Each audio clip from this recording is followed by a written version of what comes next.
إن الحمد لله نحمده ونستعينه ونستغفره ونعوذ بالله من شرور أنفسنا ومن سيئات أعمالنا من يهده الله فلا مضل له ومن يضلل فلا هادي له وأشهد أن لا إله إلا الله وحده لا شريك له وأشهد أن محمدا عبده ورسوله أما بعد فإن خير الحديث كتاب الله وخير الهدي هدي محمد صلی اللہ علیہ وعلى آلہ وسلم وشر الأمور محدثاتها وكل محدثة بدعة وكل بدعة ضلالة وكل ضلالة في النار.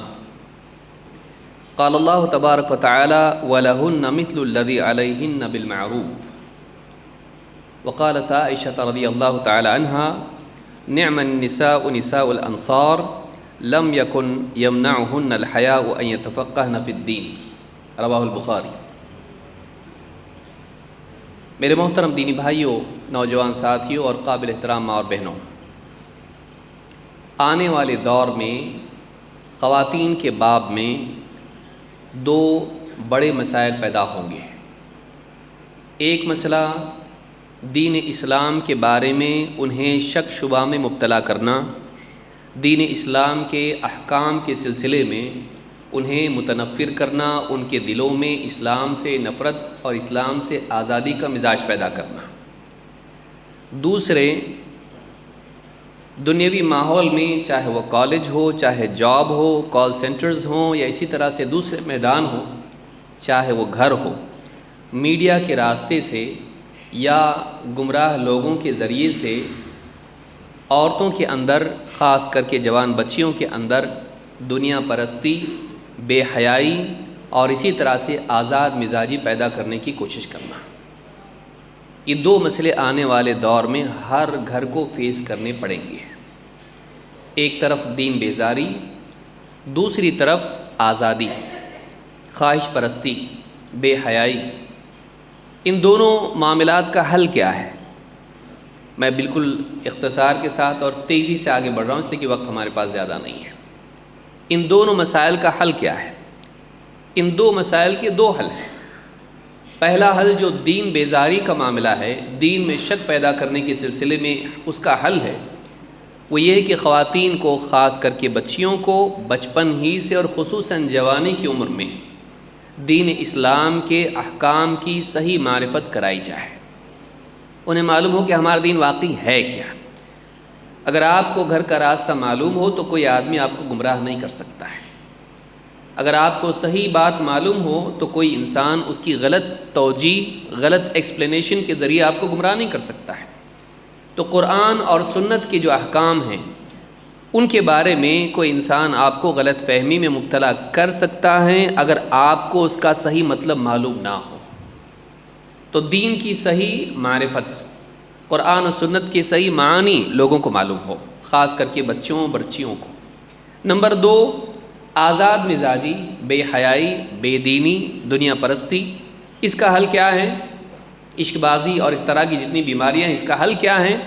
اس کا حل یہ ہے کہ ان کے اندر تقویٰ پیدا کیا جائے، اللہ کا خوف، آخرت کی فکر اور اپنے آپ کو دینی اعتبار سے بہتر انسان، مرد، عورت بہتر بنانے کی فکر ان کے اندر پیدا کی جائے. ان کے مزاج میں تقویٰ ہو، ان کے مزاج میں حیا ہو، ان کے مزاج میں اپنے دین پر جمے رہنے کی بات ہو، گھر کی عزت کا ان کو خیال ہو، آخرت کی ان کو فکر ہو، اپنے مستقبل کا ان کو شعور ہو کہ مجھ کو آگے کیا کرنا ہے زندگی میں، اپنی زندگی برباد نہیں کرنا ہے. اور اسی طرح سے ان کو اسلام دشمن طاقتوں یا بگڑے ہوئے ماحول کے بارے میں خبردار کرنا کہ ماحول کتنا بگڑا ہوا ہے، کہاں سے تم کو دھوکہ دیا جا سکتا ہے، کہاں سے تم کو گمراہ کیا جا سکتا ہے. اگر یہ بات انسان کو معلوم ہو تو وہ بچ سکتا ہے، لیکن جس کو دھوکہ معلوم نہ ہو وہ گڑھے میں گر سکتا ہے، جال میں پھنس سکتا ہے. لہٰذا دین کی معرفت اور اسی طرح سے دینی مزاج کو دلوں میں پیوست کرنا، یہ دو چیزیں اگر ہم کریں تو ہم اپنی بچیوں کو، ہماری خواتین کو بچا سکتے ہیں. آج کا جو ہمارا خطاب ہے اسی پہلی چیز سے متعلق ہے کہ اسلامی احکام کیا ہیں عورت کے بارے میں. کیونکہ آنے والے دور میں بتایا جائے گا اسلام میں عورت بہت مظلوم ہے، مسلمانوں کی وجہ سے نہیں، اسلام کی وجہ سے، تو تم مسلمانوں کو ہی نہیں اسلام کو بھی چھوڑ دو۔ یہ مزاج عورتوں کا بنایا جائے گا، اور جتنا زیادہ دنیوی اعتبار سے بچیاں پڑھی لکھی ہوں گی ان کے لیے اس دھوکے میں مبتلا ہونے کے چانسز زیادہ ہوں گے۔ کیوں؟ اس لیے کہ عام طور سے ایسی بچیوں کو دین معلوم نہیں ہوتا ہے، جو دنیا میں پڑھتے بہت پڑھتے ہیں، اکثر اوقات وہ دین کو کم پڑھتے ہیں، لہٰذا ان کو دین سکھانا ضروری ہے۔ اس تعلق سے قرآن کریم میں اللہ تعالیٰ نے عورتوں کے حقوق کے بارے میں، چونکہ ہمارا عنوان وہی ہے کہ کیا اسلام میں عورتوں کا حق ہے، عورتوں کے لیے بھی حق ہے کہ نہیں اسلام میں، یا عورت صرف بچہ پیدا کرنے کی مشین ہے اور گھر کی صاف صفائی اور اسی چیز کے لیے اس کو پیدا کیا گیا ہے، کیا وہ بالکل مزدور ہے، یا اسلام میں اس کے بھی کچھ حقوق ہیں؟ تو کون سے حقوق اسلام نے عورت کو دیے ہیں، بہت اختصار کے ساتھ ہم اس کو دیکھنے کی کوشش کریں گے۔ بنیادی طور پر اللہ تعالیٰ نے قاعدہ بیان کیا ہے، اور اس قاعدے میں اللہ نے بتایا وَلَهُنَّ مِثْلُ الَّذِي عَلَيْهِنَّ بِالْمَعْرُوفِ، وَلَهُنَّ عورتوں کے لیے وہی حقوق ہیں، مِثْلُ الَّذِي عَلَيْهِنَّ جس طرح سے ان کے اوپر ذمہ داریاں ہیں ان پر مردوں کے حقوق ہیں۔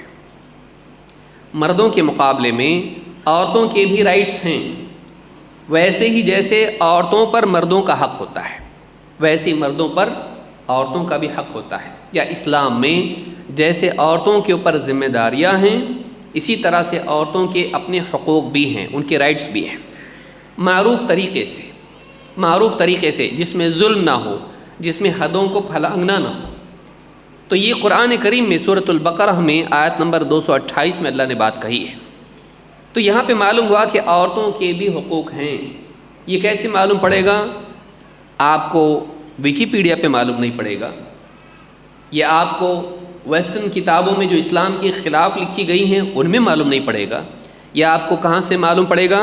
جب آپ قرآن اور سنت کا براہ راست مطالعہ کریں اور علماء کی روشنی میں، علماء کی ماتحتی میں کریں، علماء کی تشریحات اور توجیحات کی روشنی میں اس کو حاصل کریں، نہیں تو بات ہوگی سیدھی، دکھائی دے گی الٹی۔ تو انسان بعض اوقات غلط ذہن سے، شک شبے کے ذہن سے، اعتراض کے ذہن سے کوئی چیز پڑھتا ہے اور دھوکہ کھا جاتا ہے، پھر سیدھی بات بھی الٹی دکھائی دیتی ہے۔ تو دیکھنے کا زاویہ انسان کا اگر صحیح ہو تو باتیں صحیح دکھائی دیتی ہیں۔ اسی لیے تفقہ دین میں بہت ضروری ہے، دین کا گہرا علم بہت ضروری ہے۔ عائشہ رضی اللہ تعالیٰ عنہ انصاری عورتوں کے بارے میں فرماتی ہیں، نعم النساء نساء الانصار، انصاری عورتیں کیسی اچھی عورتیں تھیں، کیسی عمدہ اور کیسی اعلیٰ قسم کی اچھے مزاج والی اچھی عورتیں تھیں۔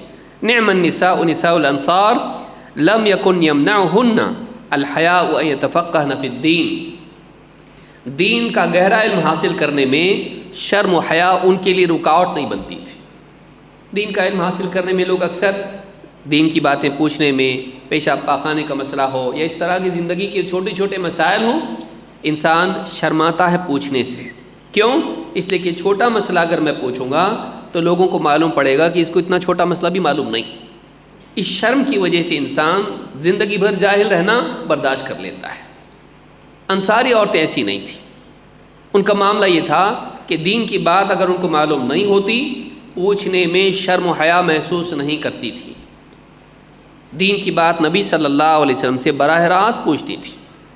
معلوم ہے کہ یہ تعریف کیوں ہو رہی ہے؟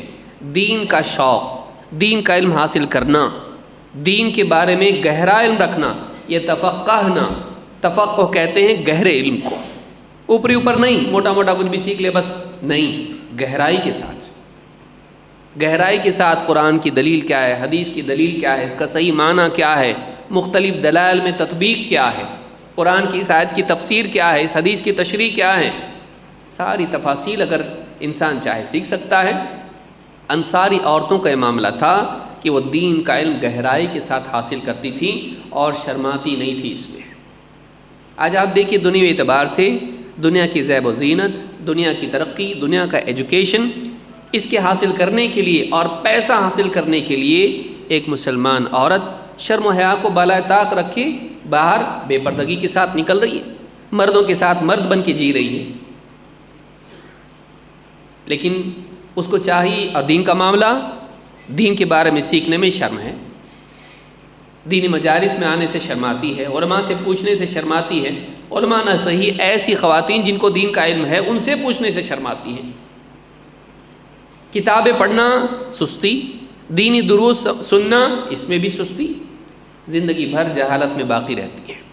نتیجہ یہ ہوتا ہے کہ میڈیا سے جڑے رہنے کی وجہ سے غلط لوگ آپ کو، آپ کی بچیوں کو اٹھا کے لے جاتے ہیں، کوئی پکڑ کے اٹھا کے نہیں لے جاتا ہے، دعوت دیتا ہے اور اس کی دعوت پر ایک عورت اس کے راستے پر چلنے لگ جاتی ہے۔ کیوں؟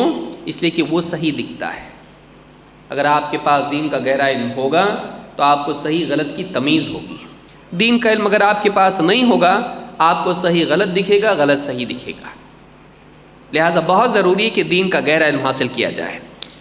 اسلام میں جہاں ہم نے دیکھا کہ عورتوں کے بھی حقوق ہیں جیسے مردوں کے لیے، اللہ کے نبی صلی اللہ علیہ وسلم فرماتے ہیں کل نفس من بنی آدم سید فالرجل سید اہلہ والمرأة سیدۃ بیتہا، بنی آدم میں سے سب کے سب سید ہیں، سردار ہیں، آدمی اپنے گھر والوں پر سردار ہیں، عورت مرد کے گھر پر نگراں اور سیدہ ہے، والمرأة سیدۃ بیتہا۔ تو یہاں پر آپ دیکھیں کہ یہ جو غلط فہمی پیدا کی جاتی ہے، عورت کا کوئی حق نہیں اور عورت ذمہ دار نہیں بن سکتی ہے، صرف مرد ہی ذمہ دار ہے، نہیں، مرد کا دائرہ بڑا ہے، عورت کا دائرہ چھوٹا ہے، لیکن اپنے دائرے میں اس کو ذمہ دار بنایا گیا ہے۔ مرد گھر والوں پر ذمہ دار ہے، لیکن مرد کی غیر موجودگی میں اور مرد کی ماتحتی میں عورت بھی ذمہ دار ہے۔ مرد کو اگر سید کہا گیا ہے، سردار، تو عورت کو بھی سیدہ کہا گیا، اس کا بھی معنی سردار ہوتا ہے۔ تو جو مقام اللہ نے مرد کو دیا ہے سرداری کا، مرد کی ماتحتی میں عورت کو بھی وہ مقام ملا ہے۔ ایسا نہیں کہ عورت غلام اور مرد جو ہے سردار، ایسا نہیں۔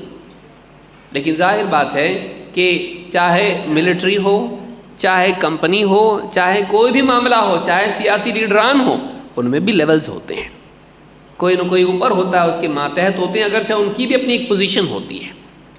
تو اسی طرح سے گھر کی جو حکومت ہے، گھر کا جو نظام ہے، اس میں گھر کا ہیڈ مرد ہے، الرجال قوامون علی النساء، لیکن اس کی ماتحتی میں عورت کے بھی ہاتھ میں اقتدار ہے، گھر کا نظام چلانا، بچوں کی تربیت کرنا اور بہت سارے ڈیسیجن عورت کے ذمہ رکھے گئے ہیں۔ تو یہ نہیں کہ عورت زیرو ہے اور مرد ہی اصل ہے، نہیں، مرد کی بھی ذمہ داری ہے، وہ بھی ذمہ دار ہیں، عورت بھی ذمہ دار ہے۔ اس حدیث کو امام ابن سنی نے عمل الیوم واللیلہ میں روایت کیا ہے اور یہ حدیث صحیح ہے۔ آئیے دیکھتے ہیں عورت کے حقوق کے تعلق سے اسلام میں کیا ہے۔ اسلام میں عورتوں کے حق کے بارے میں اللہ کے نبی صلی اللہ علیہ وسلم نے خاص طور سے ڈرایا ہے مردوں کو۔ جہاں مرد کا حق ہے وہیں عورت کا بھی ہے، اور مردوں کو عورتوں کے حق کے بارے میں ڈرایا گیا ہے۔ کیوں؟ اس لیے کہ عورت کمزور ہوتی ہے اور کمزور کا حق چھیننا آسان ہوتا ہے، یہ طبیعی چیز ہے، اور سبھی دیکھتے ہیں آج دنیا میں کہ مرد طاقتور ہے، عورت کمزور ہے۔ تو اب عورت کا کمزور ہونا اس کے حق کو چھیننا مرد کے لیے آسان کر دیتا ہے۔ اسی لیے اللہ کے نبی صلی اللہ علیہ وسلم نے فرمایا انی احرج حق علیکم حق الضعیفین الیتیم والمرأہ، میں تم کو دو کمزور لوگوں کے حق کے بارے میں ڈراتا ہوں۔ دو کمزور لوگ ہیں، ان کے حق کے بارے میں تم کو ڈرا رہا ہوں۔ وہ دو کمزور لوگ کون ہیں؟ الیتیم والمرأہ، یتیم جس کے نہ ماں ہے نہ باپ یا دونوں میں سے ایک نہ ہو، جس کا محافظ پرورش کرنے والا اور جس کی ذمہ داری نبھانے والا نہیں ہے، یتیم، کمزور، سماج کا کمزور طبقہ یتیم ہوتا ہے۔ اور دوسرا کون؟ والمرأہ، عورت، چاہے پھر وہ عورت ماں کی صورت میں ہو یا وہ بیٹی کی صورت میں ہو، بہن کی صورت میں ہو، بیوی کی صورت میں ہو، یا ایک عام عورت ہو، اس کی کمزوری ہے، اس کی وجہ سے ایک انسان اس کا حق کھا جاتا ہے، اس پر ظلم کرتا ہے، اس کو اس کا حق نہیں دیتا ہے۔ جائیداد میں بہنوں کا حق کھا گیا، بیوی کے حقوق کھا گیا، مہر کھا گیا، یا اسی طرح سے اور بہت ساری ذمہ داریاں عورتوں پر ڈال کر مار پیٹ کر کے، ان کو ذلیل کر کے، ان کو اپنے کنٹرول میں رکھ کے اور ستانا، یہ سارا مرد کرتا ہے۔ اللہ کے نبی صلی اللہ علیہ وسلم نے مردوں کو ڈرایا، کہا انی احرج علیکم حق الضعیفین، سماج میں دو کمزور لوگ ہیں، ان کے حق کے بارے میں تم کو ڈرا رہا ہوں۔ اور وہ دو کون لوگ ہیں؟ یتیم اور عورت۔ اس کو امام حاکم نے روایت کیا اور یہ حدیث حسن درجے کی ہے۔ اس سے یہ بات تو معلوم ہوئی کہ اسلام میں مردوں کو عورتوں کے حقوق کے بارے میں وارننگ دی گئی ہے کہ اگر تم نے ان کے حق نہیں ادا کیے، قیامت کے دن اللہ تعالیٰ کے ہاں تم مجرم قرار پاؤ گے۔ اور اسلامی حکومت میں اگر قانون لے کر عورت بادشاہ کے پاس، حاکم اور قاضی کے پاس جاتی ہے، قاضی اس کو حق اس کا دلائے گا۔ معلوم ہوا کہ عورت کا بھی حق اسلام میں بتایا گیا ہے اور اس کے بارے میں خصوصی طور سے ڈرایا گیا ہے۔ اللہ کے نبی صلی اللہ علیہ وسلم ایک اور حدیث میں فرماتے ہیں استوصوا بالنساء خیرا، عورتوں کے ساتھ اچھا سلوک کرنے کی میری وصیت قبول کر لو۔ استوصوا، میری وصیت، میرا تاکیدی حکم مان لو۔ کس چیز کے بارے میں؟ بالنساء خیرا، عورتوں کے ساتھ اچھا سلوک کرو۔ عورتوں کے ساتھ اچھا سلوک کرنے کی میری وصیت اور نصیحت مانو۔ کیوں نہیں مانو گے؟ دنیا میں بھی نقصان ہوگا، آخرت میں بھی۔ اللہ کے نبی صلی اللہ علیہ وسلم نے عورتوں کے ساتھ خصوصی طور پر اچھا سلوک کرنے کی تاکید کی ہے۔ اس سے تو معلوم ہوا کہ جو سماج میں بعض اوقات دکھائی دیتا ہے عورتوں کے برے حالات گھروں کے، یہ اسلام کا قصور نہیں ہے، یہ مسلمان کا قصور ہو سکتا ہے۔ اسلام میں عورت کے حق بیان کیے گئے ہیں، عورت کے ساتھ اچھا سلوک کرنے کی خاص تاکید کی گئی ہے اور ان کے حقوق کی ادائیگی کے بارے میں مردوں کو ڈرایا گیا ہے۔ جو حدیث میں نے بیان کی بخاری اور مسلم میں ہے کہ جس میں اللہ کے نبی صلی اللہ علیہ وسلم نے عورتوں کے ساتھ اچھا سلوک کرنے کی تاکید کی ہے۔ عورتوں کے کیا حقوق ہیں؟ عورت کے بارے میں اگر معلوم کرنا ہے اسلام میں کیا ہے، تو آپ کو عورتوں کے بارے میں معلوم کرنا پڑے گا اسلام سے پہلے کیا تھا اور اسلام کے علاوہ کیا ہے۔ آپ کو سایہ کب سمجھ میں آتا ہے؟ جب آپ کو دھوپ معلوم رہتی۔ دھوپ معلوم نہیں تو سایہ بھی سمجھ میں نہیں آتا۔ پیاس اگر آپ کو معلوم نہ ہو تو پانی سمجھ میں نہیں آتا۔ ٹھنڈا پانی کب سمجھ میں آتا؟ جب پیاس انسان کو لگتی ہے۔ اسلام میں عورت کو کیا مقام دیا گیا ہے، اس تعلق سے اگر انسان کو جاننا ہے تو یہ بھی دیکھنا پڑے گا کہ اسلام سے پہلے عورت کا کیا حال تھا۔ خالی عرب میں نہیں، پوری دنیا میں اچھے فلاسفرز یہ مانتے تھے کہ عورت کے منہ میں دانت کم ہوتے اس لیے اس کی عقل کم ہوتی ہے۔ آپ کو اتنا وقت میرے پاس نہیں ہے، انشاءاللہ اس موضوع پر کوئی کتاب رہے گی تو اس میں آپ کو انشاءاللہ سب چیزیں بتائیں گے۔ ایسی باتیں عورتوں کے بارے میں مانی جاتی تھیں جن کا بالکل اوٹ پٹانگ باتیں، لیکن لوگ مانتے چلے آ رہے تھے اور پرمپرا تھی اس کی۔ آج بھی کئی سماجوں کے اندر عورت کو کوئی مقام نہیں ہے۔ تفصیل سے اس کو ہم نہیں دیکھ سکتے لیکن اختصار کے ساتھ بتا رہا ہوں۔ نمبر 1، اسلام نے عورت کو زندگی کا حق دیا۔ اسلام سے پہلے عورت کے پاس یہ حق نہیں تھا، خاص کر کے عرب میں بچیوں کا پیدا ہونا عار سمجھا جاتا تھا۔ نہ کٹائے گی، قبیلوں میں جائے گی، ہم کو چھوٹا بنائے گی، ہم لڑکے والے ہمارے اوپر سوار ہو جائیں گے، مسلط ہوں گے۔ لڑکی قبائلی زندگی میں ایک بہت بڑا جو ہے یعنی ذمہ داری ہوتی ہے، لائبلٹی ہوتی ہے۔ وہاں سے حملہ کریں گے، عورتوں کو لے جائیں گے، پھر ہماری عزت جائے گی، بچی نہیں چاہیے۔ کچھ قبیلے عربوں میں ایسے تھے، سارے قبیلے نہیں، کچھ قبیلے ایسے تھے جو بچوں کو زندہ دفن کرتے تھے، بچی ہوئی عزت گئی۔ آج بھی ایسا ہے، آج بھی ایسا، ہمارے اپنے ملک میں ایسا ہے۔ اتنے سارے ابارشنس ہونے کی وجہ کیا ہے؟ لڑکی نہیں چاہیے، لڑکی نہیں چاہیے۔ اور ایسی عورت جس کو ایک کے بعد ایک عورت بچیاں ہوں، منحوس عورت ہے۔ ساس بھی اس سے ناراض رہتی، شوہر بھی اس سے ناراض رہتا، اور سارے سماج کے اندر بھی سمجھا تھا بیٹی ہوئی گئی کام سے ہی ہے۔ اسلام نے عورت کو زندگی کا حق دیا اور بچی پیدا ہونا عیب نہیں ہے بتایا گیا، بلکہ بچیوں کو دفن کرنا گناہ اور قتل اور مرڈر قرار دیا گیا، لیگل مرڈر ہے وہ۔ عربوں میں ایسا نہیں تھا، چلتا تھا وہاں پہ، کیونکہ اتنی بڑی پرابلم ہے یہ کہ اس سے انسان نجات پالے، ٹھیک ہے بھائی بچ گیا یہ پریشانی سے، ایسا سمجھا جاتا تھا۔ آج جیسے مچھروں کو مارنا، مکھیوں کو مارنا کوئی بڑی بات نہیں ہے، بچیوں کو مارنا بھی وہاں کچھ اتنی بڑی بات نہیں تھی، اسلام نے اس کو مرڈر قرار دیا۔ اللہ نے فرمایا وَإِذَا الْمَوْءُودَةُ سُئِلَتْ بِأَيِّ ذَنبٍ قُتِلَتْ، جب زندہ دفن کی گئی بچی سے پوچھا جائے گا کس گناہ کی سزا میں تجھ کو قتل کیا گیا، بِأَيِّ ذَنبٍ قُتِلَتْ، یہ قتل بتایا گیا، اسلام میں اس کو قتل قرار دیا گیا کہ زندہ دفن کرنا بچیوں کو قتل ہے، مرڈر ہے یہ، جس کی سزا ہو سکتی اسلامی قانون کے تحت۔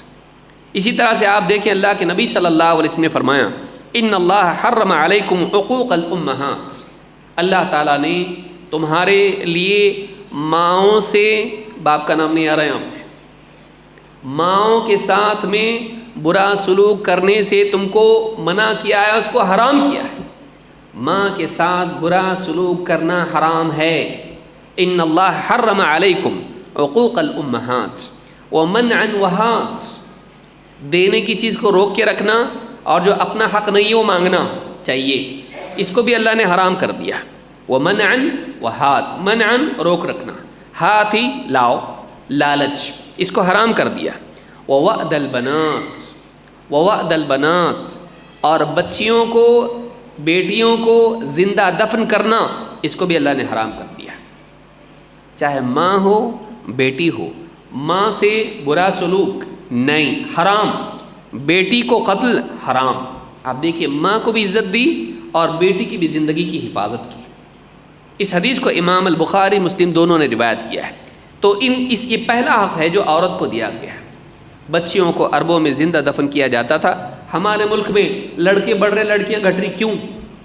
ابارشن، اللہ کے یہاں سے پروڈکشن کم نہیں ہو رہا، یہاں سے پڑھے لکھے لوگ کیا کر رہے ہیں، لڑکی نہیں چاہیے، دہیج، پڑھاؤ لکھاؤ، دوسروں کے گھر میں بھیجو اور ہمیشہ ان کے آگے جھکے رہو، نہیں چاہیے ہم کو۔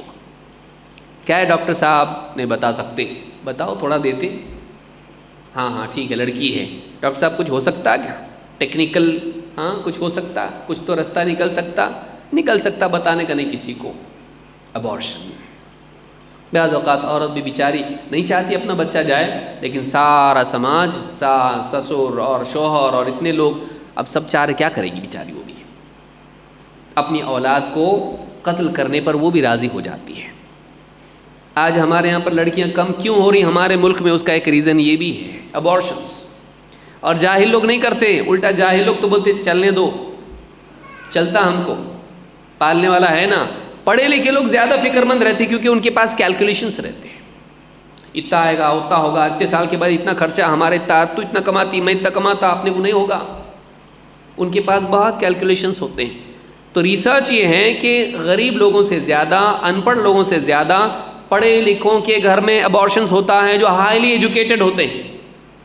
آج سے 5 سال پہلے ریسرچ آئی ہے، بلکہ اس سے بھی زیادہ میں سمجھتا پہلے، یہ حال ہے ہمارے ملک کا ہے۔ اور آج بھی کئی ملکوں میں، مغربی ملکوں میں لوگ لڑ رہے ہیں، ہم اپنے بچوں کو ابارشن کرانا چاہتے، آپ لوگ کیوں نہیں کرنے دیتے ہم کو؟ کئی ملکوں میں قانون بنے، عورت چاہے تو کر سکتی ہے۔ بتائیے، بیٹیوں کو قتل کرنا اسلام میں حرام قرار دیا گیا ہے۔ تو یہ ایک حق ہے۔ نمبر 3، تیسری چیز یا دوسرا حق سمجھ لیجئے، تعلیم کا حق۔ اسلام میں عورت کو تعلیم کا حق دیا گیا ہے کہ وہ دین سیکھ سکتی ہے اور علم حاصل کر سکتی، صرف دین نہیں، دنیا کا بھی علم حاصل کر سکتی ہے، دنیا کا بھی علم حاصل کر سکتی ہے۔ ابو سعید خدری رضی اللہ تعالیٰ کہتے ہیں، جاءت امرأة الى رسول اللہ صلی اللہ علیہ وسلم فقالت یا رسول اللہ ذهب الرجال بحدیثک۔ ایک عورت اللہ کے نبی صلی اللہ علیہ وسلم کی خدمت میں حاضر ہوئی اور کہا، اللہ کے رسول، آپ کا سارا وقت اور آپ کی ساری باتیں مرد ہی سنتے ہیں، نبی کی صحبت میں صرف مرد ہی بیٹھ رہے ہیں۔ فاجعل لنا من نفسک یوما نأتیک فیہ تعلمنا مما علمک اللہ، ہمارے لیے بھی آپ ایک دن ایسا طے کر لیجیے، آپ کا اپنا ایک دن آپ ہمارے لیے ڈیڈیکیٹ کیجئے کہ ہم آپ کی خدمت میں حاضر ہوں گے اور آپ ہم کو وہ سکھائے جو اللہ نے آپ کو سکھائے، ڈیوائن نالج، آسمانی علم، جو اس دور میں مسلمان معاشرے میں سب سے ہائر لیول کا نالج تھا وہ، اور سب سے اونچا شخص پڑھائے گا۔ وہ ڈیمانڈ کر رہی ہے، وہ نہیں بول رہی مار ڈالیں گے ہم کو اگر پوچھے ایسا تو، ایجوکیشن ڈیمانڈ کریں گے، معلوم نہیں قتل کر دیں گے، حضرت عمر آ جائیں گے تلوار لے کے مار ڈالیں گے، ہے ایسا کچھ نہیں ہے۔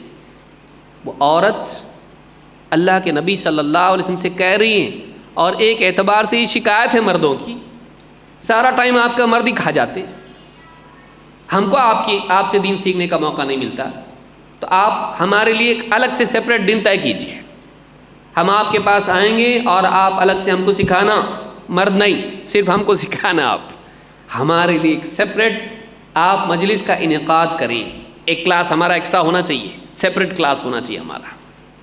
کتنی ہمت سے آ کے عورت بول رہی، دیکھیے وہ سب کی ریپرزینٹیٹیو تھی عورتوں کی۔ فقال اجتمع، آپ نے نہیں کہا تیری یہ ہمت، عورت کا کام کپڑے دھونا، برتن دھونا، فرش پوچھنا اور گھر کی چیزیں کرنا، بس علم لے کے کیا کرے گی تو، جاہل رہے تو؟ کہا ایسا نہیں، دین کا علم سیکھے گی تو حجت کرے گی مرد کے ساتھ میں؟ نہیں، آپ نے نہیں کہا۔ آپ نے کیا کہا؟ آپ نے فوراً اس کو قبول کر لیا۔ آپ نے کہا اجتمعنا فی یوم کذا و کذا فی مکان کذا و کذا، فلاں فلاں دن فلاں فلاں جگہ تم سب جمع ہو جانا۔ دن بھی طے کر دیا اور جگہ بھی طے کر دی۔ فاجتمعنا، فرماتی ہیں کہ ساری عورتیں جمع ہو گئیں۔ ابو سعید خدری فرماتے ہیں ساری عورتیں جمع ہوئیں اس دن اس جگہ۔ فأتاہن رسول اللہ صلی اللہ علیہ وسلم فعلمہن مما علمہ اللہ، اللہ کے نبی صلی اللہ علیہ وسلم خود چل کے گئے اس جگہ پر، اور آپ نے جو اللہ نے آپ کو سکھایا وہ آپ نے ان کو سکھایا۔ امام البخاری اور مسلم دونوں نے اس کو روایت کیا ہے۔ کیا معلوم پڑا؟ ایک عورت نے ایجوکیشن کا ڈیمانڈ کیا جو اس زمانے کا بیسٹ ایجوکیشن تھا، صحابہ ٹوٹ پڑتے تھے اس علم کے لیے۔ جو مرد حاصل کر رہے ہیں ہم کو بھی وہ نالج چاہیے، ہمارے لیے الگ سے ٹائم نکالیے، ہم کو آپ وہی سکھائے جو ان کو بھی سکھاتے، برابری علم کے معاملے میں۔ آپ گئے، دن طے کیا، جگہ طے کی، آپ جا کے خود ان کو آپ نے سکھایا۔ عورت کو علم حاصل کرنے کا حق اسلام نے دیا۔ جو اسلام میں سب سے ہائر نالج ہے وہ عورتوں کو، مردوں کے ساتھ ساتھ عورتوں کے لیے بھی اس کا انتظام خصوصی طور پر کیا گیا، خاص طور سے ان کو سکھایا گیا۔ دنیاوی نالج نمبر 2 پر اسلام میں، یہ نمبر 1 پر ہے۔ اس کا حق ہے تو باقی علوم کا بھی اس کو حق ہے، اس میں کوئی ممانعت نہیں ہے، بشرطے کہ عورت پردے کی پابندی کرے، بے حیائی سے بچے اور دنیا کی ہو کے نہ رہے اور دینی علوم کو چھوڑ کے اس علم کا حاصل نہ کرے، اسلام میں منع نہیں ہے۔ نمبر 4 یا تیسری چیز، تحقیق اور سوال کرنے کا حق ہے۔ بائبل میں آج بھی لکھا ہوا ہے، چرچ میں ایک عورت بات کرے اس سے زیادہ بہتر یہ ہے کہ اس کا سر مونڈ دیا جائے۔ آج بھی پال نے لکھا ہے اس کو، ایک عورت چرچ میں بات کرے، پوچھے یا بات کرے کچھ، اس سے زیادہ اچھا یہ ہے کہ اس کا سر پورا مونڈ دیا جائے، گنجی بنا دیا جائے اس کو۔ اسلام میں ایسا نہیں ہے۔ عورتیں پوچھتی تھی، اس سے پہلے دیکھیے روایت میں کیا ہے، لیکن واقعی سوال پوچھنا نبی صلی اللہ علیہ وسلم سے۔ حضرت عائشہ فرماتی ہیں قال رسول اللہ صلی اللہ علیہ وسلم لیس احد یحاسب الا ہلک، جس کا بھی حساب لیا گیا کوئی بھی ایسا نہیں جس کا قیامت کے دن حساب لیا جائے اور وہ ہلاک نہ ہو، جس کا حساب لیا گیا وہ ہلاک ہوگا۔ قالت قلت یا رسول اللہ جعلنی اللہ فداک، کہا اللہ کے رسول اللہ تعالیٰ مجھ کو آپ کے بدلے فدیہ بنا دے، آپ پر مصیبت آنے کی بجائے مجھ پر آ جائے، میری جان چلی جائے آپ کی بجائے۔ جعلنی اللہ فداک، اللہ مجھے آپ کا فدیہ بنا دے، میری جان آپ پر فدا۔ الیس یقول اللہ عز وجل فاما من اوتی کتابہ بیمینہ فسوف یحاسب حسابا یسیرا، آپ تو ایسا کہہ رہے ہیں کہ جس کا حساب لیا گیا وہ ہلاک ہوگا، لیکن کیا اللہ تعالیٰ نے ایسا نہیں کہا کہ جس کا نامہ اعمال اس کے دائیں ہاتھ میں دیا جائے گا اس سے آسان حساب لیا جائے گا، پرابلم نہیں ہوگا اس کو کچھ؟ آپ کہہ رہے ہیں ہلاک ہوگا، اور حساب آسان بھی تو ہو سکتا ہے، قرآن کے حساب سے تو ایسا آ رہا ہے، قرآن میں آسان حساب کی بات ہو رہی ہے اور آگے اس کے لیے فضیلت ہے، جنت میں جائے گا وہ، اور آپ کہہ رہے ہیں ہلاک ہوگا۔ تو بطور اعتراض نہیں کہا لیکن بطور تحقیق پوچھا کہ آپ کی بات ایسی اور قرآن میں ایسا، تو اس کا کیا جواب ہے؟ آپ غصہ ہوئے؟ میں جو بول رہا ہوں وہی سنو، مجھ پر اعتراض کرتی ہے، مجھ سے تحقیق کرتی ہے، اتنی باریک جاتی، اتنا ڈیپ جاتی ہے، گمراہ ہو جائے گی۔ نہیں، آپ نے ایسا نہیں کہا۔ آپ کے بولنے پر حضرت عائشہ نے آپ کی بات کے ساتھ قرآن کی آیت رکھ کے کہا کہ آپ کی بات ایسی، قرآن کی بات ایسی، کیا اس میں دونوں میں کیسے ہم جوڑ بنائیں، کیسے تطبیق دیں آپ بتائیے. ان ڈیپتھ نالج کہ قرآن میں ایک بات ہے، حدیث میں ایک بات ہے، اس کا حل کیا ہے، کیا معنی لیں ہم اس میں. تو آپ کے سامنے قرآن، آپ سے زیادہ قرآن کون جانتا ہے؟ لیکن حضرت عائشہ نے قرآن کی آیت بیان کی، ان کو قرآن معلوم تھا اور فوری طور پر معلوم پڑا کہ یہ بات قرآن کی اس بات سے بظاہر ٹکرا رہی ہے، تو کیا مطلب ہے اس کا. قال ذاک العرض تعرضون ومن نوقش الحساب ہلک. اب آپ نے فرق بتایا، آپ نے کہا نہیں، وہ جو آسان حساب کی بات آئی ہے وہ حساب ادھیڑنا نہیں، کیوں کیا، ویسا نہیں ہے. وہ کیا ہوگا؟ ذاک العرض یعرضون، وہ تو بس یہ ہے کہ اس کا حساب اس کے سامنے رکھا جائے گا. تو نے ایسا کیا، ایسا کیا، ایسا کیا، کیا کہ نہیں کیا، کیا، چھٹی، معاف. یعنی اس سے صرف کیا جائے گا، تو نے کیا نا ایسا، ہاں میں نے کیا، میں پاپی ہوں، بہت غلطیاں ہوں میرے سے. اس کو صرف اس کا نامہ اعمال دکھایا جائے گا، پیش کیا جائے گا، بس یہ حساب مانا جائے گا آسان حساب. کیا چھٹی، معاف ہو جائے گا اس کو. لیکن جس سے پوچھا جائے کیوں کیا تو نے ایسا، اب اس کے ادھیڑنا جب شروع کیا گیا، یہاں کہا کہ وَمَن نُوقِشَ الْحِسَابَ، جس کا حساب ادھیڑا گیا وہ ہلاک ہوگا. تو معلوم ہے کہ حساب دو طرح کے قیامت کے دن ہوں گے. ایک یہ کہ بس اس کے اعمال اس کے سامنے پیش کیے جائیں گے اور وہ اقرار کر لے گا، چھوٹ جائے گا. اللہ جس کے ساتھ ایسا معاملہ کرنا چاہے، اللہ ہمارا بھی حساب آسان کر دے قیامت کے دن، بلکہ بغیر حساب کی جنت میں ڈال دے. کچھ لوگ ایسے بھی ہوں گے بغیر حساب کی جنت میں جائیں گے. دوسرا، جس کا حساب ادھیڑا گیا، ایسا آدمی کیا ہوگا؟ جواب نہیں دے پائے گا اور بچ نہیں پائے گا اور ہلاک ہوگا. تو آپ دیکھیے، یہ بخاری مسلم کی حدیث ہے. اللہ کے نبی صلی اللہ علیہ وسلم نے حدیث بیان کی، حضرت عائشہ نے اس کے بالمقابل قرآن کی آیت رکھی اور کہا ان دونوں میں تطبیق کیسے ہوگی. آپ نے ان کو ڈانٹا نہیں کہ تو ہوتی کون ہے، عورت ہو کے اتنا ڈیپ جا رہی، عورتوں کا کام تھوڑی نا تحقیق کرنا ہے، تو علامہ لوگوں کا کام ہے. نہیں، بلکہ آپ نے ان کو ایجوکیٹ کیا، آپ نے اور زیادہ ان کو ایکسپلین کیا اور دونوں میں فرق بتایا. آپ نے ان کی حوصلہ افزائی کی اور آپ نے ان کو رد نہیں کیا، ڈانٹا نہیں. ان کو یہ نہیں کہا کہ اس کا کوئی جواب نہیں ملے گا تم کو، یہ عورتوں کا کام نہیں ہے، جاؤ کام کرو اپنا، بڑی آئی تحقیق کرنے والی. نہیں، آپ نے ایسا نہیں کیا ان کے ساتھ. آپ نے ان کو جواب دیا. آپ غصہ بھی نہیں ہوئے، میری بات کے مقابلے میں قرآن کی آیت رکھتی ہے، نہیں، بلکہ آپ نے کیا کیا؟ دونوں میں بتایا کہ تطبیق کیا ہوگی.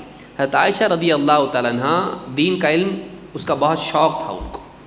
اور ایسی یہ ایک واقعہ نہیں، ہم پوری تفصیل سے کتاب لکھ سکتے ہیں اس کے اوپر کہ کتنی عورتیں آتی تھیں اور تحقیق کرتی تھیں، اللہ کے نبی صلی اللہ علیہ وسلم سے پوچھتی تھیں. کتنے سوالات ہیں ایسے جو عورتیں آ کے پوچھتی تھیں، اس کا کیا جواب ہے، اس کا کیا جواب ہے. آپ نے کبھی ان کو ڈانٹا نہیں، بلکہ حضرت عائشہ کا جملہ آپ نے سنا، کتنی اچھی عورتیں تھیں انصار کی عورتیں کہ دین کا گہرا علم حاصل کرنے میں انہیں شرم و حیا رکاوٹ نہیں بنتی تھی. عورت کو تحقیق کا، ریسرچ کا حق عورت کو دیا گیا اسلام میں. ایک عورت ریسرچ کرنے والی بن سکتی ہے اسلام میں، اس کے لیے کوئی منع نہیں ہے. یہ نہیں کہا گیا تو بیوقوف ہے، تیرا کام یہ نہیں ہے. عورتیں کم عقل ہوتی ہیں. آپ بتائیے، ویسٹ کی ہسٹری نکال کے دیکھیے، جائیے ویکیپیڈیا پہ ڈھونڈیے کہ مغرب میں، انگلینڈ میں عورت کو پڑھنے کا حق کون سے سال میں ملا. کیا سمجھ رہے ہیں آپ؟ 7ویں صدی میں ملا، آج سے 1500 سال پہلے ملا. 100 سال بھی مشکل سے ہو رہے ہیں اس کو. عورتیں یونیورسٹیز میں پڑھ نہیں سکتی تھی، عورتوں کے لیے بالکل الاؤڈ نہیں تھا. میں بلیکس کے بارے میں نہیں کہہ رہا ہوں، کلرڈ کے بارے میں نہیں کہہ رہا ہوں، سب عورتیں، ان کو کوئی حق نہیں تھا جا کے پڑھنے کا. بہت بعد میں پڑھنے لگی عورتیں، اب بھی مشکل سے 100 سال اس کو ہوئے. ان کو حق نہیں تھا عورتوں کو پڑھنے کا. اسلام نے بہت پہلے عورتوں کو حق دیا، بلکہ پڑھانے کا حق دیا، پڑھنے کا ہی نہیں. صحابہ دیکھیے کیا کہتے ہیں. ابو موسیٰ اشعری رضی اللہ عنہ کہتے ہیں، ما اشکل علینا اصحاب رسول اللہ صلی اللہ علیہ وسلم حدیث قط فسألنا عائشہ الا وجدنا عندها منہ علما.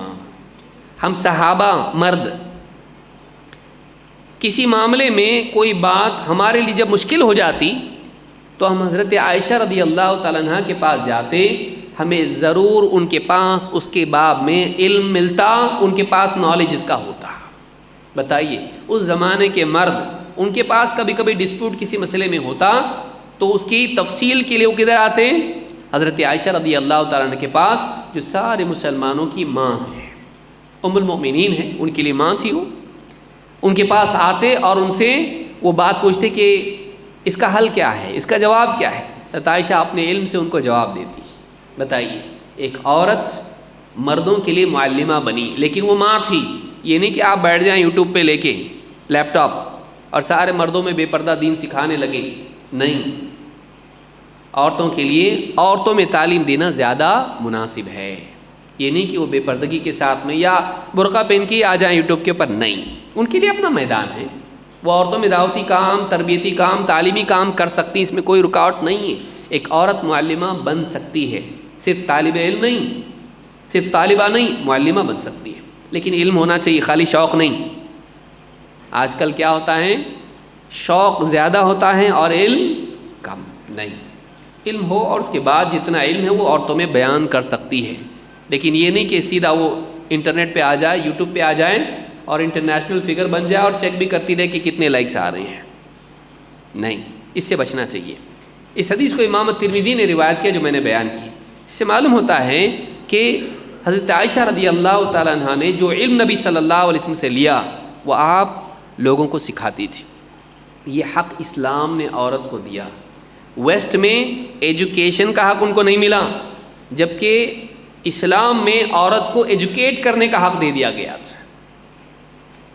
اس کو اتنا بڑا مقام دیا گیا کہ بعض اوقات مردوں کو بھی وہ بات معلوم نہیں ہوتی تھی جو ایک عورت کو معلوم ہوتی تھی. اور علماء نے حضرت عائشہ رضی اللہ تعالیٰ عنہ کے بارے میں خاص کتابیں لکھی ہیں جس میں انہوں نے اللہ کے نبی صلی اللہ علیہ وسلم سے کیا کیا پوچھا، ساری حدیثوں کو جمع کر کے مستقل کتابیں علماء نے لکھی ہے، ایک سے زیادہ کتابیں. اور علماء کہتے ہیں کہ حضرت عائشہ کی حدیثوں کی خاص شان ہے، اس کے اندر علم بہت گہرا ہوتا ہے اور بہت سارے ایسے مسائل جو دوسری جگہ نہیں ملتے وہاں مل جاتے ہیں. اور خواتین میں اس طرح کا کورس ہم انشاءاللہ کریں گے جس میں حضرت عائشہ کے سوالات کیا کیا تھے ان احادیث کا ہم مطالعہ کریں. انشاءاللہ ہم اس کو کریں گے. تو یہاں پر یہ حق عورت کو اسلام نے دیا کہ وہ تحقیق کر سکتی ہے، براہ راست معلم سے، نبی سے پوچھ سکتی ہے کہ اس کا کیا مطلب ہے. آپ کی بات تو ایسی، لیکن قرآن میں ایسا ہے، اس کا جواب کیا ہے. نمبر 5، عورت کو اسلام نے عزت کا حق دیا. عورت کی عزت کو قیمتی مانا گیا، اس کی عزت کم نہیں ہے، بلکہ عورت کی عزت کا معاملہ بہت سنگین ہے. کوئی بھی ایرا غیرہ آدمی آ کے عورت پر الزام لگائے بہت پٹائی ہوگی. کتنی ہوگی آپ دیکھیے. اللہ تعالیٰ قرآن کریم میں فرماتا ہے والذین یرمون المحصنات ثم لم یأتوا بأربعة شہداء فاجلدوہم 80 جلدہ. وہ لوگ جو پاک باز نیک عورتوں پہ جن پہ کوئی تہمت نہیں ہے، با اخلاق عورتیں ہیں، بے حیائی ان کی زندگی میں نہیں ہے، اور زنا کی تہمت ان پر لگا دیں، بدچلن ہونے کی تہمت ان پر لگا دیں اور 4 گواہ نہ لا سکیں. تہمت تو لگایا، الزام تو لگایا زنا کا، لیکن گواہ کتنے لانے پڑیں گے؟ 4. اگر 4 گواہ لانا، 4 گواہ اگر وہ نہیں لا سکے کیا ہوگا؟ فَجْلِدُوهُمْ 80 جلدہ، 80 کوڑے مارو ان کو. یہ نہیں کہا نہیں آدمی ہے، غلطی ہوتی ہے، بھیج دو گھر کو اس کو. ہاں، عورت پہ الزام لگایا، کوئی بڑی بات نہیں، عورتیں ہوتی خراب ہیں، ایسا ہے نہیں. اگر ایک آدمی 4 گواہ نہیں لا سکا الزام لگانے کے بعد کسی عورت کے بے حیا اور بد کردار ہونے کے تعلق سے، اس کو کیا سزا ملے گی؟ اچھا، اس کو نہیں ملے گی. کیا کہا گیا؟ فَجْلِدُوهُمْ، جتنے لوگ ہیں سب کی پٹائی ہوگی، 80 کوڑے مارے جائیں گے. اگر الزام لگاتے ہیں اور 4 گواہ نہیں ہیں، 80 کوڑے کس کو بولتے ہیں؟ ایک کوڑا مارے تو آدمی کو نانی یاد آتی ہے. ایک کوڑا جو مارا جاتا ہے، پیٹھ پہ مارا جاتا ہے، اس سے حالت آدمی کی کیا ہوتی ہے؟ پانی مانگتا ہے آدمی. کتنے کوڑے مارے جائیں گے؟ 80 کوڑے مارے جائیں گے. اور اس کے علاوہ کیا ہے؟ وَلَا تَقْبَلُوا لَهُمْ شَهَادَةً أَبَدًا، اور اس کے بعد کسی بھی میٹر میں، چاہے چاند دکھا یا کچھ بھی ہو گیا یا نکاح کا گواہ، ان کو کسی بھی معاملے میں گواہ نہیں بنایا جائے گا. یہ اس لائق نہیں کہ ان کو گواہ بنایا جائے. کیا کیا انہوں نے گناہ؟ اللہ اس کے رسول کی شان میں کوئی گستاخی کی؟ کیا کیا انہوں نے؟ ایک پاک باز عورت پر جھوٹی تہمت لگائی. اب سچی تھی کہ نہیں معلوم نہیں، لیکن گواہ نہیں لا سکے وہ. اگر تہمت لگائی اور گواہ نہیں لائیں ان کو 80 کوڑے مارے جائیں گے اور اس کے بعد زندگی بھر ان کی کوئی گواہی قبول نہیں کی جائے گی۔ پھر کہا وَأُولَئِكَ هُمُ الْفَاسِقُونَ، یہ فاسق لوگ ہیں، سماج میں ان پر ایک لیبل لگے گا کہ یہ فاسق ہیں۔ إِلَّا الَّذِينَ تَابُوا وَمِن بَعْدِ ذَلِكَ وَأَصْلَحُوا فَإِنَّ اللَّهَ غَفُورٌ رَحِيمٌ، ہاں مگر وہ لوگ جو اس کے بعد توبہ کر لیں اور اپنے حال کی اصلاح کر لیں تو اللہ ایسے لوگوں کو معاف کر دیتا ہے۔ عورت کی عزت کچھ بھی نہیں ہے کیا اسلام میں؟ اتنی مردوں کی پٹائی ہو رہی، بتائیے ہاں مردوں کی پٹائی کس وجہ سے ہو رہی؟ بیچاری عورت کے اوپر کیا الزام لگائے، 80 کوڑے، 1 2 بھی نہیں، چلو 2 3 تھپڑ لگا کے چل جا گھر پہ، عورتوں کے بارے میں سب بولتا کیا تو؟ ایسا نہیں، لاؤ اس کو، بلاؤ جلاد کو، کتنے تو گنتا جا، وہ تو نام بھی بھول جاتا 80 کوڑوں میں، گنتی کہاں یاد رکھے گا، اپنا نام بھول جاتا ہے۔ 80 کوڑے مارے جائیں گے ایک مرد کو اگر وہ جھوٹی تہمت عورت پر لگائے۔ اب سچ جھوٹ کیسا معلوم پڑتا؟ 4 گواہ ہیں، گواہ نہیں ملے تو 80 کوڑے کھانے پڑیں گے اور ہمیشہ کے لیے کیا ہوگا، یہ فاسق قرار دیا جائے گا اور اس کی کبھی گواہی قبول نہیں کی جائے گی۔ ہمیشہ کے لیے کیا ہے اس کی گواہی؟ یہ تو آدمی فاسق ہے، اس کی گواہی نہیں چلتی، کہیں بھی نہیں چلے گی، چاند دکھا تو بھی نہیں، ہاں نکاح میں بھی دکھا نہیں، اس کی گواہی نہیں۔ عورت کی عزت نہیں ہے، اسلام میں عورت کی عزت کتنی ہے، اس پہ بد چلن ہونے کا کوئی الزام بھی لگا دے یہ حال اس کا ہوگا، بلکہ نہ صرف دنیا میں آخرت میں بھی کیا اس کا معاملہ ہے۔ اللہ نے فرمایا ان الذین یرمون المحصنات الغافلات المؤمنات، وہ لوگ جو ایمان والی غفلت بھولی بھالی، غافلات بھولی بھالی سیدھی سادھی عورتیں ہوتی بعض اوقات، تو بھولی بھالی ایمان والی اور پاک باز عورتوں پر جھوٹی تہمت لگائیں، زنا کی تہمت لگائیں، بد اخلاق ہونے کی تہمت لگائیں، لعنوا فی الدنیا والآخرہ ولہم عذاب عظیم، ان پر دنیا میں بھی لعنت ہے، ان پر دنیا میں بھی اللہ کی لعنت ہے اور آخرت میں بھی اللہ کی لعنت ہے، اور ان کے لیے آخرت میں دردناک عذاب ہے۔ بتائیے اللہ نے لعنت کی مردوں پر، کس کی وجہ سے؟ عورت کی وجہ سے۔ ایک عورت کی عزت اسلام میں اتنی قیمتی ہے۔ اب وہ لوگ دیکھیں جو کہتے ہیں اسلام میں عورت کے لیے کچھ بھی نہیں ہے، اتنی عزت عورت کی ہے کہ مردوں کو کوڑے مارے جائیں گے اس کی وجہ سے، اور نہ صرف دنیا میں بلکہ آخرت میں بھی اللہ کی طرف سے ان پر لعنت ہے اور وہ عذاب کے حقدار بنیں گے۔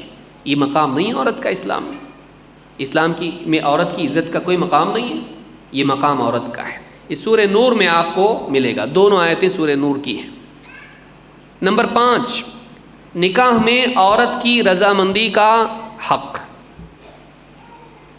جس کا نکاح ہو رہا ہے، عورت لڑکی چاہے وہ باکرہ ہو یا طیبہ ہو، چاہے وہ کنواری ہو یا مطلقہ یا بیوہ ہو، اسلام میں اس کو نکاح کا، اس کی رضامندی کا حق دیا گیا۔ وہ خود راضی ہونا چاہیے اس نکاح سے، زبردستی کسی کے بھی گلے میں باندھ نہیں سکتے اس کو، بلکہ اس کی رضامندی بھی اس سے پوچھا جائے گا تو تیار ہے کہ نکاح کے لیے۔ آپ اسلام سے پہلے جتنے ادیان ہیں، ابھی بھی کسی ایک میں سے آپ مجھ کو لا کے دکھا دیے کہ اس میں یہ کہا گیا ہو کہ لڑکی سے بھی پوچھنا چاہیے وہ تیار ہے کہ نہیں۔ آپ کے لیے ہوم ورک ہے، ڈھونڈ کے لائیے، اس کو ڈھونڈ کے لائیے کہ اسلام کے علاوہ جتنی بھی کتابیں ریلیجس بکس ہیں، ریلیجس ٹیکسٹ ہیں، اس میں آپ لائیے کہ لڑکی سے پوچھنا چاہیے کہ تو تیار ہے کہ نہیں ہے۔ یہ اسلام نے حق دیا عورتوں کو، اسلام نے عورت کو حق دیا کہ اس کی رضامندی کے بغیر زبردستی اس کی شادی نہیں کر سکتے۔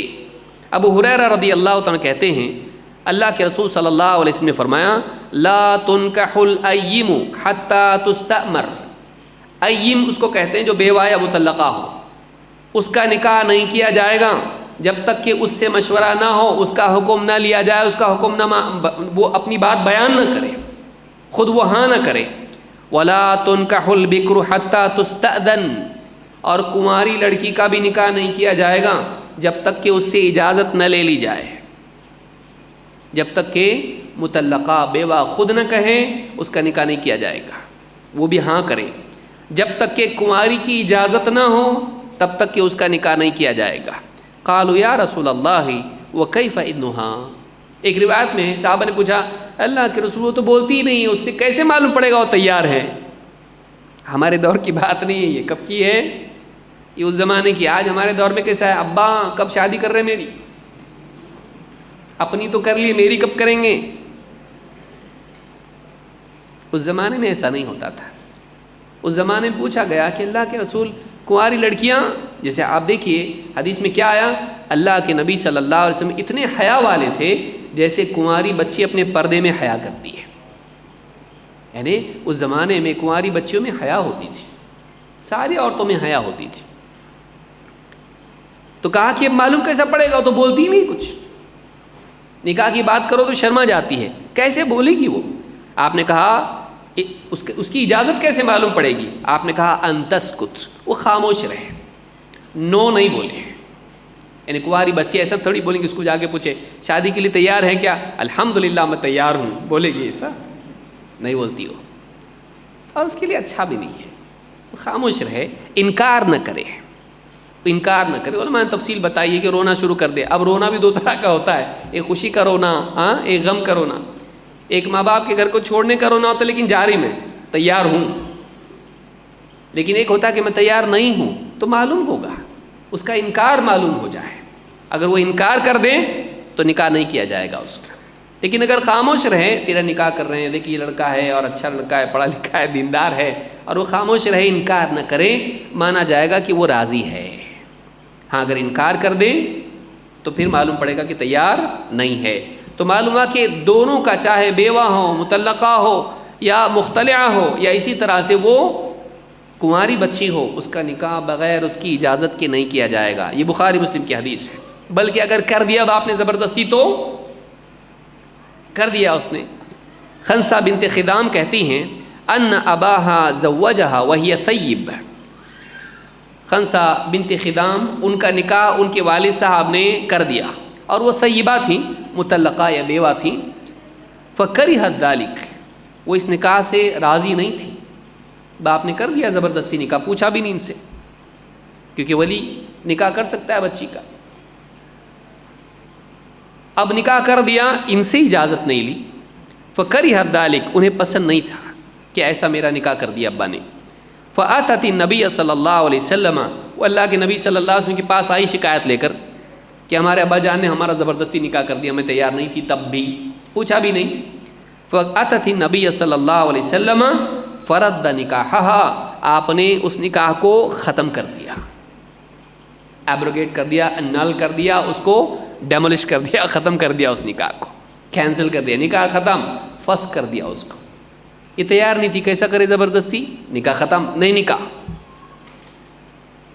تو معلوم ہوا کہ اگر وہ تیار نہ ہو نکاح کے بعد اور قاضی کے پاس جائے، نکاح ختم ہو سکتا ہے. میں نہیں کہوں گا کہ ذرا سی بات پہ آپ قاضی کے پاس جائیں، یہ لیٹ آتا ہے آفس سے، میرا نکاح ختم کرو. نہیں، نکاح ایسا بندھن نہیں کہ معمولی باتوں سے اس کو ختم کیا جائے. اور خاص طور سے اس طرح کے معاملات میں جب نکاح ختم ہوتا ہے تو عورت ہی کی زندگی جہنم بنتی ہے. اور اکثر طلاق لینے والی عورتیں اور خلا لینے والی عورتیں بعد میں پچھتاتی ہیں، الا یہ کہ وہ معاملہ بہت سنگین ہو. اگر نبھاؤ ہی نہیں ہو رہا ہے اور آدمی بڑا خطرناک ہے، اس کے لیے زندگی اس کے لیے حرام ہو گئی ہے، دنیا جہنم بن گئی اس کے لیے، تب بولا جا سکتا ہے کہ ٹھیک ہے، اس سے بہتر یہ کہ الگ ہو جائے.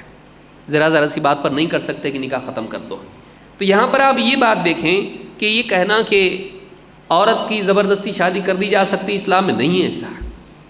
چاہے وہ لڑکی ہو، کنواری ہو، یا وہ بیوہ ہو یا مطلقہ ہو، ان سے اجازت لی جائے گی، ان کی اجازت کے بعد ہی ان کا نکاح کیا جائے گا. یہ اسلام نے حق دیا اس کو. یہ بخاری کی حدیث ہے. بلکہ عورت خود علیحدگی کے لیے خلا لے سکتی ہے. اگر شوہر ایسا ہے، شرابی ہے، مارتا پیٹتا ہے، ہر مہینے میں اس کو دواخانے میں ایڈمٹ ہونا پڑتا ہے، جان کا خطرہ ہے، اور اس طرح کی کئی باتیں ہو سکتی ہیں، ڈرگ ایڈکٹ ہے اور اس کا بالکل جینا حرام کر دیا ہے، یا کچھ بیماریاں ایسی اس کو ہیں کہ اب یہ اس کے ساتھ جی نہیں سکتی، اور این نمبر آف ریزنس ہو سکتے ہیں جو سیریس ریزنس ہیں، چھوٹے موٹے نہیں ہیں کہ کھاتا ہے تو منہ بجا کے کھاتا ہے، اتنی طلاق لے رہی، اس سے خلا لے رہی.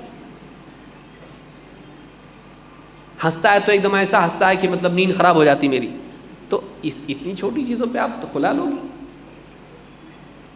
کوئی واقعی ویلڈ ریزن ہونا چاہیے. وہ کھیل نہیں ہے، زندگی کھیل نہیں ہے کہ آپ ذرا سی بات پہ الگ ہونے کے بات کرنے لگیں. لیکن واقعی اگر ایسا ہو کہ دینداری پر اس کے یا جسمانی اعتبار سے یا ذہنی اعتبار سے ایسی اذیت ہو کہ اس کی زندگی جہنم بن سکتی ہے، تو ایسی عورت خلا لے سکتی ہے۔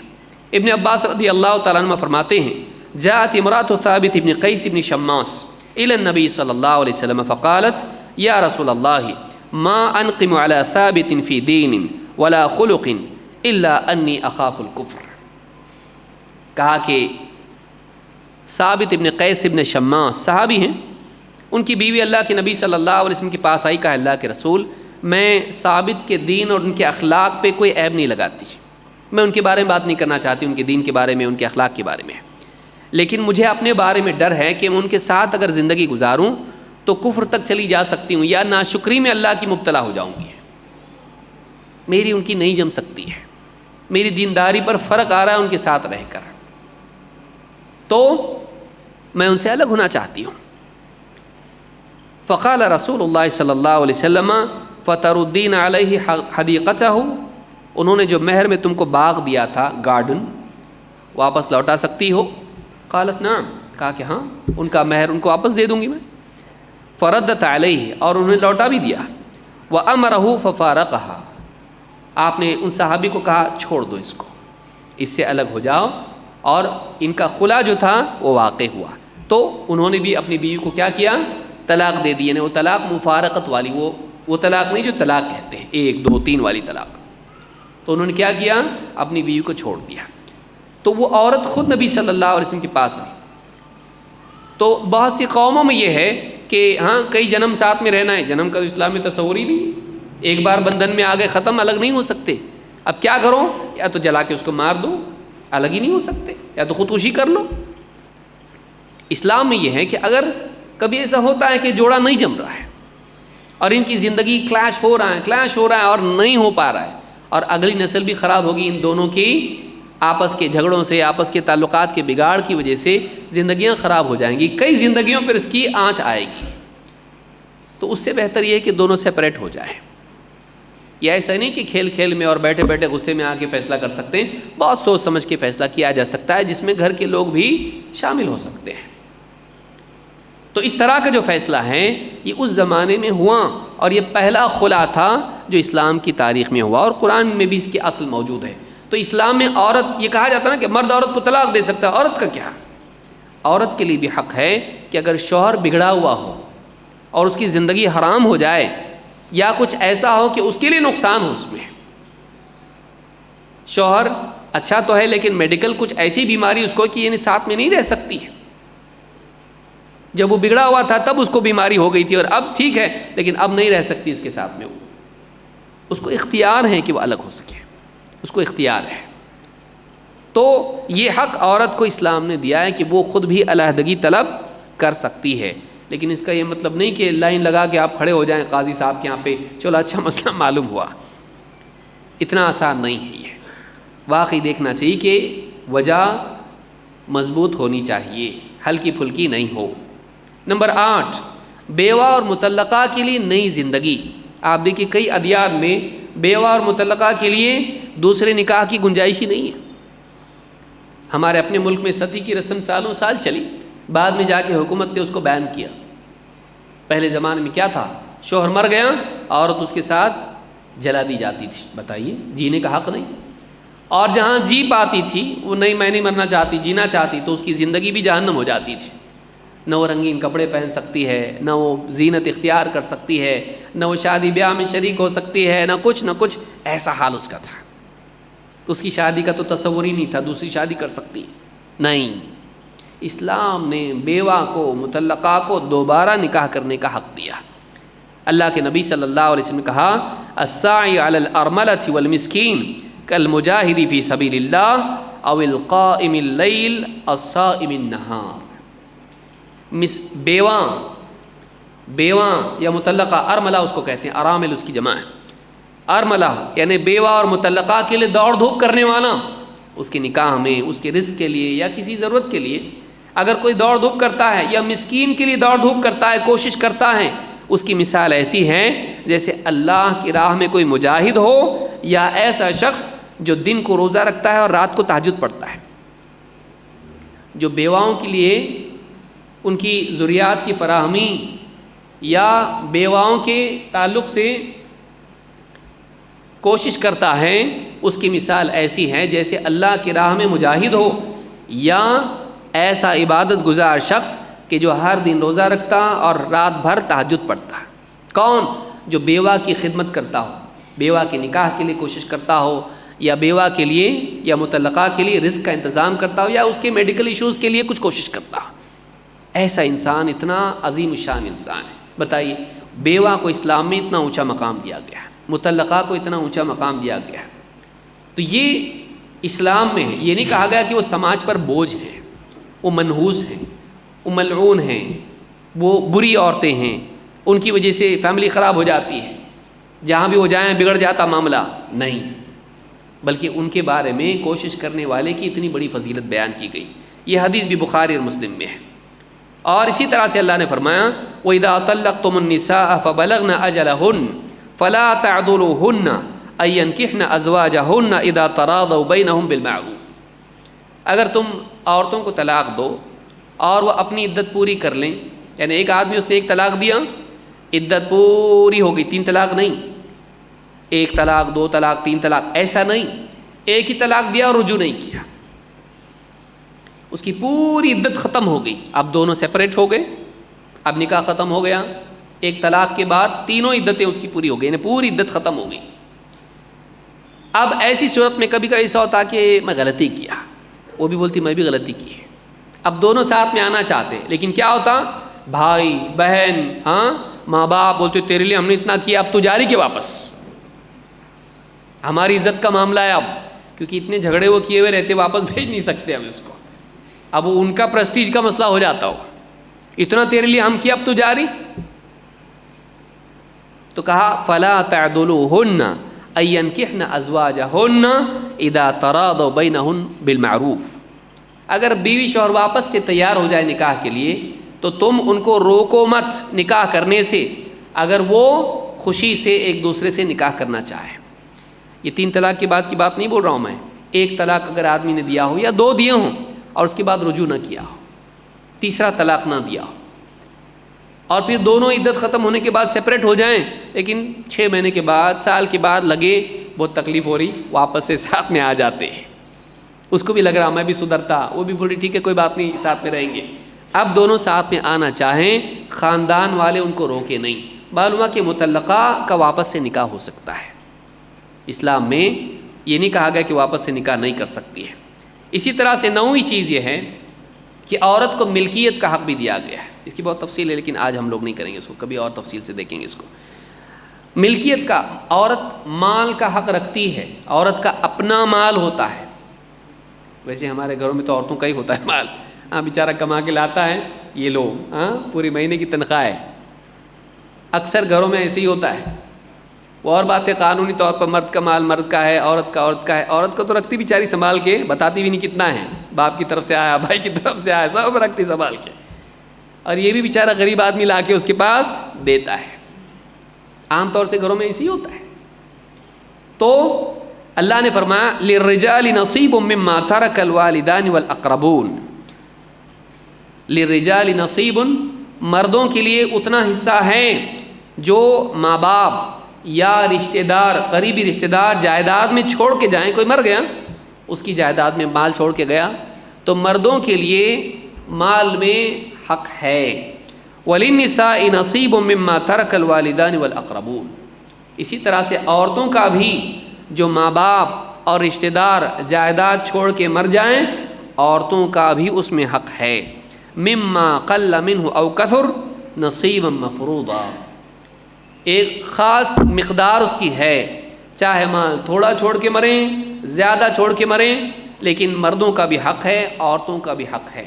اسلام نے جائیداد میں جہاں مردوں کے لیے حق رکھا ہے عورتوں کے لیے بھی حق رکھا ہے، تو یہ اسلام ہے جس نے پراپرٹی میں مردوں کے ساتھ ساتھ عورتوں کو بھی مال دیا، جبکہ گھر کا خرچہ پورا کا پورا کس کے سر پہ ہے؟ غریب مرد، سارے ایشوز جتنے فائنینشیل ہیں وہ اس کے گلے میں ہیں، گھر کا کرایہ، کھانے پینے کا خرچہ، دوائیں، بچوں کی فی، لائٹ کا بل، پانی کا بل، اور جو بھی بل، سارے بل ہی ادا کرے گا، لیکن عورت بھی جائیداد کا حق رہے گی. مرد یہ نہیں بول سکتا ہے سب کھاری پیری اور جائیداد تیرے پاس زیادہ ہے میرے پاس کچھ بھی نہیں, لا پیسہ ادھر, نہیں بول سکتا. وہ عورت کا مال اپنا ہے. بلکہ اس زمانے میں عورت آئی عبداللہ ابن مسعود رضی اللہ عنہ کی بیوی غالباً, اور کہا اللہ کے رسول میرے پاس مال ہے, میرا شوہر جو ہے ان کے پاس نہیں ہے, تو میں اپنے مال میں سے ان کو زکوٰۃ دوں تو چلے گا کیا؟ آپ نے کہا چلے گا. کیوں؟ اس لیے کہ عورت پر مرد کی ذمہ داری نہیں ہے. شوہر اپنی بیوی کو زکوٰۃ نہیں دے سکتا کیونکہ آلریڈی تجھ کو کرنا ہی ہے. زکوٰۃ دے کے زکوٰۃ سے خالی ہوتا کیا؟ تجھ کو تو کرنا ہی اس پہ خرچ. وہ بیوی کو زکوٰۃ نہیں دے سکتا ہے, اس پر ذمہ داری ہے. عورت اس پہ شوہر کی ذمہ داری نہیں ہے.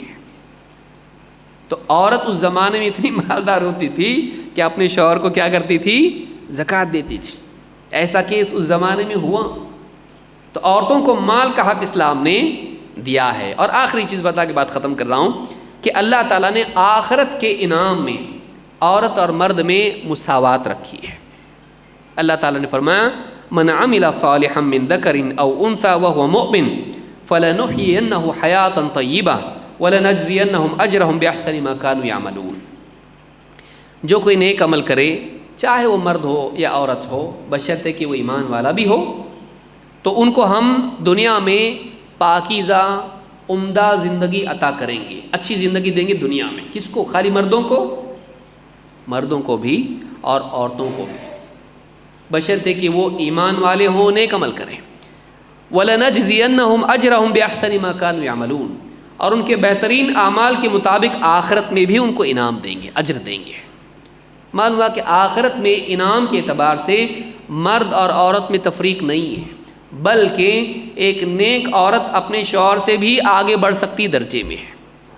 ایسا نہیں کہ تو آگے نہیں جا سکتی پیچھے, نہیں. ایک عورت اپنی دینداری کی وجہ سے آخرت میں مرتبے میں مرد سے بھی بڑھ سکتی ہے.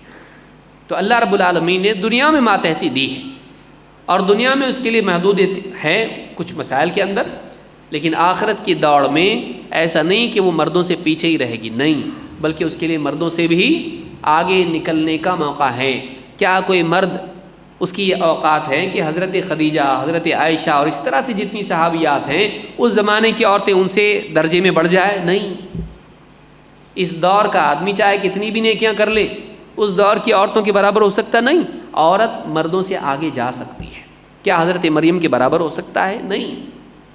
تو عورت دینداری کی وجہ سے آخرت میں اللہ کے ہاں مقام اور انعام دونوں کے اعتبار سے مرد سے بھی بڑھ سکتی ہے. ایسا نہیں کہ اس کو آگے کا مرتبہ نہیں مل سکتا, ہمیشہ مرد کو ہی بڑا مقام ملے گا, نہیں. اللہ رب العالمین نے دونوں کے لیے دروازہ کھلا رکھا ہے, جس کو جتنا کرنا ہے کرو, اس کو اتنا ملے گا. لیکن دنیا میں اللہ نے کچھ قوانین رکھے ہیں, عورت کو ماتحت رکھا مردوں کے ان کی کمزوریوں کی وجہ سے, اور میدان الگ کر دیا. دونوں کیسی ہیں؟ دونوں حق, ان کے دونوں کے حقوق ہیں, لیکن دونوں کا ڈھانچہ الگ ہے, دونوں کا مزاج الگ ہے. اس کے اعتبار سے میدان دونوں کا الگ رکھا گیا ہے, میدان دونوں کا الگ رکھا گیا ہے.